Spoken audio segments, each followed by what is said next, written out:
అజీవక మతము అనేటువంటి దాన్ని ప్రారంభించినటువంటి వాడు. Who was the founder of Ajivika religion అంటే ఎవరండి? మక్కలి గోసాల పుత్ర అనేటువంటి వ్యక్తి. మరి ఈ మక్కలి గోసాల పుత్ర అనేటువంటి వ్యక్తి అజీవక మతాన్ని స్థాపించాడు. అజీవక మతాన్ని స్థాపించినటువంటి మక్కలి గోసాల పుత్ర వద్ద కొన్ని రోజులు శిష్యుడిగా ఉన్నాడు. ఎవరు అంటే వర్ధమానుడు. ఒక్కొక్క బుక్కులో ఏమని ఉంటుంది అంటే వాళ్ళిద్దరూ గురు శిష్యులు కాదు, వాళ్ళిద్దరూ కూడా ఫ్రెండ్స్, వాళ్ళిద్దరూ స్నేహితులు. ఈ 12 సంవత్సరాల కాలం 30వ సంవత్సరం నుంచి ఇంటి నుంచి బయటకు వచ్చిన తర్వాత వీళ్ళిద్దరూ కలిసి కొన్ని రోజులు ట్రావెల్ చేశారు. వీళ్ళిద్దరూ ఫ్రెండ్స్, వీళ్ళిద్దరూ కలిసి ఆ మోక్ష జ్ఞానం పొందడం ఎలా అనేటువంటి దాని గురించి వీళ్ళిద్దరూ కూడా ఎఫర్ట్ పెట్టారు, ట్రై చేశారు. తర్వాత వీళ్ళిద్దరూ కూడా వీళ్ళ దారులు వేరవడంతో, వీళ్ళ ఆలోచనలు వేరవడంతో వీళ్ళిద్దరి యొక్క మార్గాలు డిఫరెంట్ అయిపోయినాయి. వీళ్ళిద్దరూ కూడా సపరేట్ అయిపోయారు అని చెప్పడం జరుగుతుంది. ఎగ్జామ్లో ఎప్పుడైనా కూడా వర్ధమాన మహావీరుడు యొక్క గురువు ఎవరు అని ఇచ్చి కింద ఆప్షన్స్లో ఎక్కడైనా మక్కలి గోసాల పుత్ర అనేటువంటి పేరుంటే అది కరెక్ట్ ఆన్సర్. మళ్ళీ చూడండి, ఈ క్రింది వాడిలో వర్ధమాన మహావీరుడు అనేటువంటి వ్యక్తితోటి స్నేహం చేసినటువంటి వ్యక్తి ఎవరు అన్నా కూడా ఎవరండి? మక్కలి గోసాల పుత్ర. కొన్ని బుక్స్లోనేమో ఫ్రెండ్గా ట్రీట్ చేసింది, కొన్ని బుక్స్లోనేమో గురువుగా ట్రీట్ చేసింది. ఎవరిని? మక్కలి గోసాల పుత్ర అనేటువంటి వ్యక్తి. మరి ఈ మక్కలి గోసాల పుత్ర అనేటువంటి వ్యక్తి దగ్గర కొన్ని రోజులు శిష్యుడిగా ఉన్నాడు. ఎవరు అంటే ఈ వర్ధమానుడు అనేటువంటి వ్యక్తి. కానీ ఆ కొన్ని రోజుల తర్వాత వీళ్ళిద్దరి యొక్క థాట్స్ అనేటువంటివి డిఫరెంట్ అవడంతో సపరేట్ అయిపోయారు. 12 సంవత్సరాలు దేశదిమ్మర్లాగా తిరిగేశాడు, దేశమంతా తిరుగుతున్నాడు. తర్వాత కఠోరమైనటువంటి, చాలా హార్డ్గా ఉండేటువంటి, కఠినమైనటువంటి రూల్స్ను ఫాలో అవుతున్నాడు. చాలా తక్కువగా ఫుడ్ తీసుకుంటున్నాడు, చాలా తక్కువ వాటర్ తీసుకుంటున్నాడు. అలాగే దీక్షలో అంటే తపస్సు చేసుకుంటూ కొన్ని రోజుల వరకు ఉండిపోతున్నాడు. ఇలా తన బాడీని కష్టపెట్టుకుంటూ తన యొక్క 42వ సంవత్సరంలో జృంబికా అనేటువంటి గ్రామంలో రుజుపాలిక అనేటువంటి నది ఒడ్డున, జృంబికా అనేటువంటి గ్రామంలో రుజుపాలిక అనేటువంటి నది ఒడ్డున on the river basin of Rijupalika river, Zrumbika village, he attained enlightenment. He got enlightenment అంటే మోక్ష జ్ఞానం సంపాదించాడు. జ్ఞానోదయం కలిగింది. ఎవరికి అంటే వర్ధమాన మహావీరుడికి. జృంబికా అనేటువంటి గ్రామంలో రుజుపాలిక నది ఒడ్డున సాల వృక్షం కింద, అండర్ ది సాలా ట్రీ, సాల వృక్షం కింద జ్ఞానోదయం కలిగింది. సాల వృక్షము అంటే జమ్మి చెట్టు. సాల వృక్షము అంటే జమ్మి చెట్టు. జృంబికా గ్రామంలో రుజుపాలిక నది ఒడ్డున సాల వృక్షం కింద జ్ఞానోదయం కలిగింది. ఎవరికి అంటే ఈ వర్ధమానుడు అనేటువంటి వ్యక్తికి. ఇతను 42వ సంవత్సరంలో జ్ఞానోదయం, ఎన్లైట్మెంట్ అనేటువంటిది కలిగిన తర్వాత ఇతనికి ఏమని టైటిల్స్ ఇచ్చారు అంటే, వర్ధమానుడికి ఏమని టైటిల్స్ ఇచ్చారు అంటే కేవలి, జినా, మహావీర అనేటువంటి టైటిల్ ఇవ్వడం జరిగింది. కేవలి, జినా, మహావీర అనేటువంటి టైటిల్ ఇవ్వడం జరిగింది. కేవలి, జినా, మహావీర అనేటువంటి టైటిల్ ఇవ్వడం జరిగింది. కేవలి అంటే పేరులోనే ఉంది, the person who got Kaivalya knowledge, the person who got final knowledge, the person who got మోక్ష నాలెడ్జ్. అంటే కైవల్య జ్ఞానం పొందినటువంటి వాడు కేవలి. కేవలి అంటే అర్థం ఏంటి అంటే కైవల్యం పొందాలి, మోక్షం పొందాలి అంటే ఏం చెయ్యాలి అనేటువంటి నాలెడ్జ్ని పొందినటువంటి వాడిని కేవలి అని పిలవడం జరుగుతుంది. జినా అంటే కాంకరర్, విజేత. జినా అంటే ఎవరండి? కాంకరర్. కాంకరర్ అంటే విజేత, అంటే తన యొక్క పంచేంద్రియాలని జయించినటువంటి వాడు, తన యొక్క డిజైర్స్ని జయించినటువంటి వాడు, తన యొక్క బాడీని కంట్రోల్లో పెట్టుకున్నటువంటి వాడు, తన యొక్క బాడీని కంట్రోల్లో పెట్టుకున్నటువంటి వాడు అని అర్థం. ఇది జినా అంటే విజేత. మహావీరుడు అంటే ఈ వర్ధమానుడు అనేటువంటి వ్యక్తి దాదాపు 12 సంవత్సరాలు దేశదిమ్మరిగా మారి ఎన్నో కఠినమైనటువంటి రూల్స్ రెగ్యులేషన్స్ను ఫాలో అవుతూ చాలా ధైర్యంతో 12 సంవత్సరాలు కఠోర నియమాలు ఫాలో అయ్యాడు. కాబట్టి 12 సంవత్సరాలు తన బాడీని విపరీతంగా కష్టపెట్టుకుని ధైర్యంతో ఉన్నాడు. కాబట్టి ఆయనని మహావీరుడు అని పిలవడం జరుగుతుంది.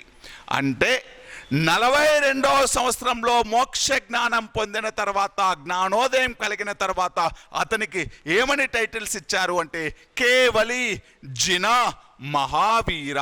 కేవలి, జినా, మహావీర అనేటువంటి టైటిల్స్ ఇవ్వడం జరిగింది. మరి ఈ టైటిల్ ఇచ్చిన తర్వాతనే, ఈ జినా అనేటువంటి టైటిల్ ఇచ్చిన తర్వాతనే ఇతని యొక్క ఫాలోవర్స్ని జైనులు అని, జైన్స్ అని, వీళ్ళు ఫాలో అయ్యేటువంటి రిలీజన్ని జైనా రిలీజియన్, వీళ్ళు ఫాలో అయ్యేటువంటి రిలీజన్ని జైన మతము అని పిలవడం జరిగింది. ఇతడి యొక్క బిరుదు పేరు మీదుగా, వర్ధమానుడి యొక్క బిరుదు పేరు మీదుగా ఇతని యొక్క శిష్యులని జినులు అని, ఇతని యొక్క మతాన్ని జైన మతము అని పిలవడం జరిగింది. ఇంతకుముందు దాని పేరేంటి? నిగ్రంథ మతము. నిగ్రంథ మతము కాస్త ఎలా మారింది? జైన మతము. ఎవరి బిరుదు పేరు మీదుగా మారింది? వర్ధమానుడి యొక్క టైటిల్ పేరు మీదుగా ఎలా మారింది? జైన మతం లాగా మారింది. అంటే నిగ్రంథ మతము అనేటువంటి దానికి వర్ధమానుడు అనేటువంటి వ్యక్తి, నిగ్రంథ మతంలో మొత్తం ఎన్ని ప్రిన్సిపల్స్ ఉన్నాయి? 4 ఉన్నాయి. ఆ నిగ్రంథ మతంలో ఉండేటువంటి 4 సిద్ధాంతాలకి కొత్తగా ఒక సిద్ధాంతాన్ని యాడ్ చేశాడు. ఎవరు అంటే వర్ధమానుడు అనేటువంటి వ్యక్తి. ఆ నిగ్రంథ మతంలో ఉండేటువంటి 4 సిద్ధాంతాలకి కొత్తగా ఇతను బ్రహ్మచర్యము అనేటువంటి దాన్ని యాడ్ చేయడం జరిగింది. అంటే నో మ్యారేజ్, బ్రహ్మచర్యము అనేటువంటి దాన్ని యాడ్ చేయడం జరిగింది. నో మ్యారేజ్ అనేటువంటి దాన్ని యాడ్ చేయడం జరిగింది. ఇప్పుడు మొత్తం ఎన్ని సిద్ధాంతాలైనాయి? 5 ప్రిన్సిపల్స్ అయినాయి. వీటినే ఏమని పిలుస్తారు అంటే పంచసూత్రాలు అని పిలవడం జరుగుతుంది. వీటినే ఏమని పిలుస్తారండి? పంచసూత్రాలు. 5 టెక్స్ లేకపోతే పంచసూత్రాలు అని పిలవడం జరుగుతుంది. పంచసూత్రాలు ఏ మతానికి సంబంధించినవి? పంచసూత్రాలు ఏ మతానికి సంబంధించినవి? జైన మతానికి సంబంధించినటువంటివి. త్రిపీటకాలు ఏ మతానికి సంబంధించినవి?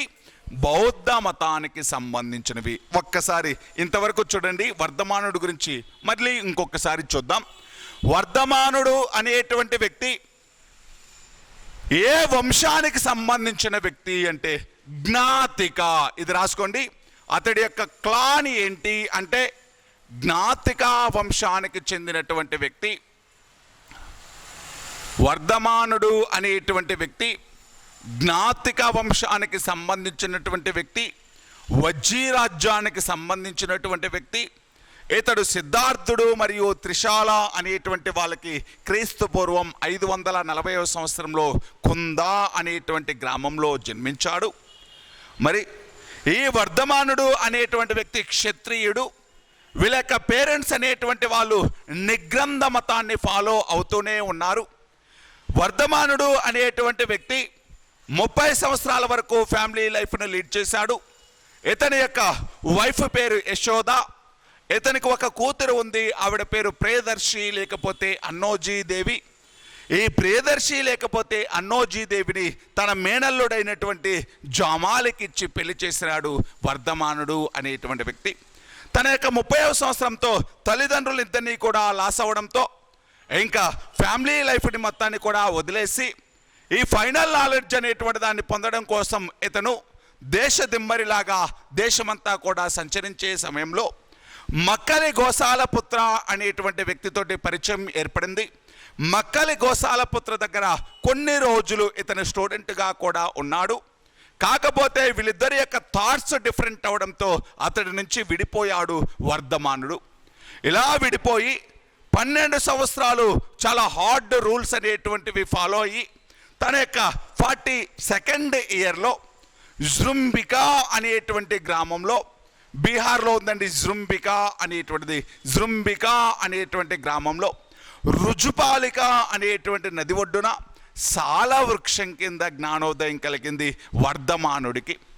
ఇలా ఎన్లైట్మెంట్ అనేటువంటిది వచ్చిన తర్వాత ఇతడిని కేవలి, జినా, మహావీర అనేటువంటి టైటిల్స్ ఇవ్వడం జరిగింది. కేవలి, జినా, మహావీర అనేటువంటి టైటిల్స్ ఇచ్చారు. ఎవరికి అంటే వర్ధమానుడికి. ఈ వర్ధమానుడు అనేటువంటి వ్యక్తి వర్ధమాన మహావీరుడు అని పిలువబడ్డాడు.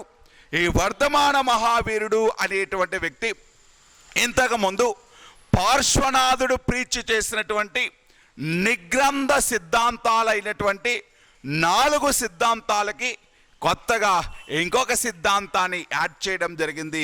దీనినే బ్రహ్మచర్యము అనేటువంటి సిద్ధాంతాన్ని యాడ్ చేయడం జరిగింది. బ్రహ్మచర్యము అనేటువంటి సిద్ధాంతం యాడ్ చేయడంతో మొత్తం 5 ప్రిన్సిపల్స్ అయ్యాయి. జైన మతానికి సంబంధించినటువంటి ప్రిన్సిపల్స్ 5 అయ్యాయి. ఈ 5 ప్రిన్సిపల్స్నే పంచసూత్రాలు, 5 టెక్స్ అని పిలవడం జరిగింది. పంచసూత్రాలు అనేటువంటివి జైన మతానికి సంబంధించినటువంటివి. ఇది వర్ధమాన మహావీరుడికి సంబంధించినటువంటిది. మరి ఈ 5 సూత్రాలతో పాటు జైన మతాన్ని ఫాలో అయ్యేటువంటి వాళ్ళు ఈ 5 సూత్రాలతో పాటు ఈ 5 ప్రిన్సిపల్స్తో పాటు ఇంకా ఏం ఫాలో అవ్వాలి అంటే 3 రత్నాలు అనేటువంటి వాటిని కూడా ఫాలో అవ్వాలి. మోక్షం అనేటువంటిది పొందాలి అంటే 3 ప్రధానమైనటువంటి రూల్స్ అనేటువంటివి ఉన్నాయి. 3 ప్రధానమైనటువంటి నియమాలు అనేటువంటివి ఉన్నాయి. వాటినే ఏమని పిలుస్తారు అంటే 3 రత్నాలు అని పిలవడం జరుగుతుంది. జ్యువెల్స్, 3 జ్యువెల్స్ అండి. త్రిరత్నాలు అంటే 3 జ్యువెల్స్. త్రిరత్నాలు అనేటువంటివి జైన మతాన్ని ఫాలో అయ్యేటువంటి వాళ్ళు ఫాలో అవ్వాలి. మరి త్రిరత్నాలు అంటే ఏంటి? త్రిరత్నాలు అంటే ఫస్ట్ది right faith, right action, right faith, right action, right knowledge. Right faith, right action, right knowledge అంటే సమ్యక్ నమ్మకం, సమ్యక్ నమ్మకం, సమ్యక్ క్రియా, సమ్యక్ క్రియా, సమ్యక్ జ్ఞానం, సమ్యక్ జ్ఞానం. Right faith, right action, right knowledge. సమ్యక్ నమ్మకం, సమ్యక్ క్రియ, సమ్యక్ జ్ఞానం. దీన్ని ఈ 3 ఏమని పిలుస్తారు అంటే 3 రత్నాలు, 3 జ్యువెల్స్ అని పిలవడం జరిగింది. అంటే మోక్షము అనేటువంటిది పొందాలి అంటే ఆ 5 ప్రిన్సిపల్స్తో పాటు ఈ త్రిరత్నాలు అనేటువంటివి కూడా ప్రధానమైనటువంటివి. వీటిని కూడా ఫాలో అవ్వాలి మనము. ఇలా పంచసూత్రాలు త్రిరత్నాలు అనేటువంటివి జైన మతానికి సంబంధించినటువంటివి. ఈ జైన మతానికి సంబంధించినటువంటి టెక్స్ట్ అనేటువంటివి, జైన మతానికి సంబంధించినటువంటి బుక్స్ అనేటువంటివి, వర్ధమాన మహావీరుడి యొక్క ప్రీచెస్ అనేటువంటివి ఏ లాంగ్వేజ్లో జరిగాయి అంటే ప్రాకృతం. ప్రాకృతంలో కూడా అర్ధమగధి ప్రాకృతం.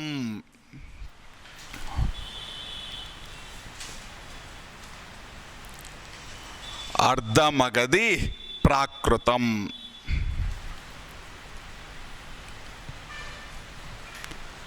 అర్ధమగధి ప్రాకృతం.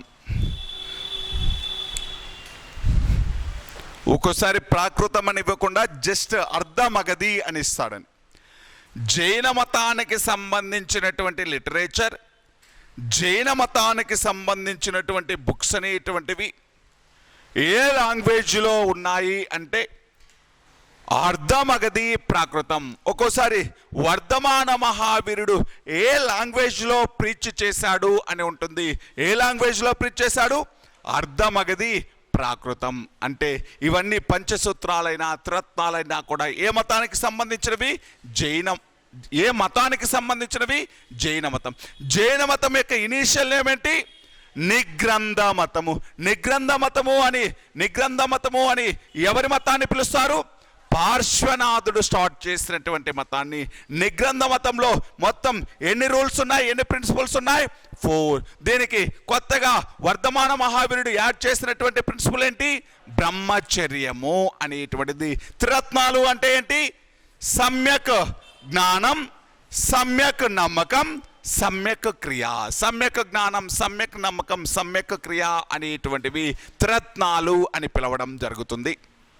సరే, ఈ మతానికి సంబంధించి, జైన మతానికి సంబంధించి ప్రిన్సిపల్స్ ఏంటి అనేటువంటివి చూద్దాం. జైన మతం యొక్క సిద్ధాంతాలు. అసలు జైన మతం అనేటువంటిది ఏం చెప్తుంది? వర్ధమాన మహావీరుడు అనేటువంటి వ్యక్తి ఏం చెప్తున్నాడు? మెయిన్ అంటే జైన మతం జైన మతానికి సంబంధించి వర్ధమాన మహావీరుడు ఏం చెప్తున్నాడు? సిద్ధాంతాలు, మెయిన్ ప్రిన్సిపల్స్ ఆఫ్ జైనిజం అనేటువంటిది. మెయిన్ ప్రిన్సిపల్స్ ఆఫ్ వర్ధమాన మహావీర. జైన మతానికి సంబంధించినటువంటి సిద్ధాంతాలు ఏంటి? జైన మతానికి సంబంధించినటువంటి టెనెట్స్ ఆఫ్ జైనిజం అని పిలుస్తామండి. టెనెట్స్ ఆఫ్ జైనిజం అంటే జైన మతానికి సంబంధించినటువంటి సిద్ధాంతం. ఏమున్నాయి జైన మతానికి సంబంధించినటువంటి సిద్ధాంతాలు? ఇంతకుముందు లాస్ట్ క్లాస్లో మనం ఏమని నేర్చుకున్నాము అంటే, గౌతమ బుద్ధుడు అనేటువంటి వ్యక్తి దేవుడి పైన తన యొక్క ఒపీనియన్ చెప్పలేదు అని చెప్పాం. అంటే దేవుడు ఉన్నాడా లేడా అనేటువంటి దానికి సంబంధించి ఇన్ఫర్మేషన్ ఇవ్వలేదు అని చెప్పుకున్నాం. అందుకే ఆయన ఏమని పిలిచాం? ఆగ్నోస్టిక్. ఇక్కడ చూద్దాం, వర్ధమాన మహావీరుడు అనేటువంటి వ్యక్తి దేవుడు అనేటువంటి వ్యక్తి గురించి ఏమని చెప్పాడు అంటే, మనము ఇప్పుడైతే క్రియేటర్ లాగా, సృష్టికర్త లాగా ఎవరిని చెప్తాం? దేవుడిని చెప్తాం. కానీ వర్ధమాన మహావీరుడు ఏమన్నాడు అంటే, ఈ యూనివర్స్ అనేటువంటిది ఈ యూనివర్స్ అనేటువంటిది, ఈ కాస్మిస్ అనేటువంటిది దానికై అదే ఏర్పడింది. భగవంతుడేమీ సృష్టించలేదు. శాస్త్ర నియమాల ప్రకారం ఈ యూనివర్స్ అనేటువంటిది ఏర్పడింది. భగవంతుడేమీ సృష్టికర్త కాదు, దేవుడేమీ సృష్టికర్త కాదు. ఎవరైతే మోక్ష జ్ఞానం పొందారో, ఎవరైతే అన్ని కర్మల నుంచి తన యొక్క ఆత్మని రిలీజ్ చేశారో, ఎవరైతే అన్ని రకాలైనటువంటి కర్మల నుంచి తన యొక్క బయటపడ్డారో, వాళ్ళందరూ కూడా భగవంతుడితోటే సమానం. వాళ్ళందరినీ కూడా భగవంతుడే అని పిలవడం జరుగుతుంది. అంటే భగవంతుడు అనేటువంటి వాడు ఒకడు కాదు. ప్రతి వ్యక్తి ఎవరైతే తమ కర్మలన్నింటినీ కూడా పోగొట్టుకున్నారో, తమ కఠోరమైనటువంటి నియమాల ద్వారా, ఈ సిద్ధాంతాల ద్వారా, కఠినమైనటువంటి నియమాల ద్వారా తమ బాడీని కష్టపెట్టుకొని కర్మ సిద్ధాంతం నుంచి విముక్తి చెందుతారో వాళ్ళందరూ కూడా ఎలా పిలుస్తారు అంటే దేవుళ్ళలాగా పిలవడం జరుగుతుంది, గాడ్ లాగా పిలవడం జరుగుతుంది. అంటే భగవంతుడు అనేటువంటి వాడు ఉన్నాడు. భగవంతుడు ఎవరు అంటే ఒకడు కాదు, ప్రతి వ్యక్తి ఎవడైతే కర్మల నుంచి రిలీజ్ అయ్యాడో, ఎవడైతే తమ బాడీని కష్టపెట్టుకొని మోక్ష జ్ఞానం పొందాడో వాళ్ళందరూ కూడా దేవుళ్ళే. అంతేగాని దేవుడు అంటే ఆయన ఏమి క్రియేటర్ కాదు, సృష్టికర్త దేవుడు కాదు అని చెప్పాడు. ఎవరు వర్ధమాన మహావీరుడు అనేటువంటి వ్యక్తి. మళ్ళీ చెప్పండి, దేవుడి గురించి ఏమని చెప్పాడు? దేవుడు ఉన్నాడు, కాకపోతే ఆయనేమి సృష్టికర్త కాదు, ఆయనేమి యూనివర్స్ని సృష్టించలేదు. ఎవరు దేవుడు అంటే ఎవరైతే ఫైనల్ నాలెడ్జ్ని పొందారో, ఎవరైతే మోక్ష జ్ఞానాన్ని పొందారో, ఎవరైతే తమ కర్మలన్నింటినీ కూడా వదిలేసుకోగలిగారో, తమ కర్మలన్నింటి నుంచి కూడా ఫ్రీ అవ్వగలిగారో వాళ్ళందరినీ కూడా దేవుళ్ళతోటి కంపేర్ చేయడం జరుగుతుంది. వాళ్ళందరినీ ఏమని పిలుస్తాం? దేవుళ్ళనే పిలవడం జరుగుతుంది. అంటే భగవంతుడు అనేటువంటి వాడు ఒకడు కాదు, చాలామంది భగవంతులు ఉంటారు. ఎంతమంది భగవంతులైనా రావచ్చు, ఎంతమంది దేవుళ్ళైనా రావచ్చు అని చెప్తాడు. ఎవరు అంటే ఈ వర్ధమానుడు అనేటువంటి వ్యక్తి. అంటే దేవుడి గురించి ఈయన ఒపీనియన్ ఏంటండి? Universe originated itself. Universe originated itself. దానికై అదే యూనివర్స్ అనేటువంటిది, విశ్వం అనేటువంటిది, ప్రపంచం అనేటువంటిది ఆవిర్భవించింది. God is not a creator. దేవుడు అనేటువంటి వ్యక్తి సృష్టికర్త కాదు. దేవుడు అనేటువంటి వ్యక్తి సృష్టికర్త కాదు. మరి దేవుడు అనేటువంటి వ్యక్తికి ఈయన ఏమని డెఫినేషన్ ఇచ్చాడు అంటే, భగవంతుడు అనేటువంటి వ్యక్తికి ఏమని డెఫినేషన్ ఇచ్చాడు అంటే, the persons who ఫ్రీడ్ from all his karmas. అంటే అతని యొక్క అన్ని కర్మల నుంచి విడుదలైనటువంటి వ్యక్తి. The persons who attained final knowledge. అంటే మోక్ష జ్ఞానము లేకపోతే అంతిమ జ్ఞానం పొందినటువంటి వ్యక్తులని ఎలా పిలిచాడు అంటే దేవుడిలాగా పిలిచాడు. ఎవరండి? వర్ధమాన మహావీరుడు. అంటే దేవుడు ఒక్కడు కాదు, ఎవరైతే మోక్ష జ్ఞానం పొందారో వాళ్ళందరినీ కూడా ఎలా పిలిచాడు? దేవుళ్ళలాగా పిలిచాడు. ఎవరు అంటే వర్ధమాన మహావీరుడు అనేటువంటి వ్యక్తి. దానితో పాటు ఈ వర్ధమాన మహావీరుడు అనేటువంటి వ్యక్తి క్యాస్ట్ సిస్టమ్ అనేటువంటి దాన్ని సపోర్ట్ చేయడం జరిగింది. అప్పటి సొసైటీలో ఉండేటువంటి క్యాస్ట్ సిస్టమ్ అనేటువంటి దాన్ని సపోర్ట్ చేయడం జరిగింది. అప్పటి సొసైటీలో ఉండేటువంటి క్యాస్ట్ సిస్టమ్ అంటే వర్ణ సిస్టమ్ అంటే బ్రాహ్మణ,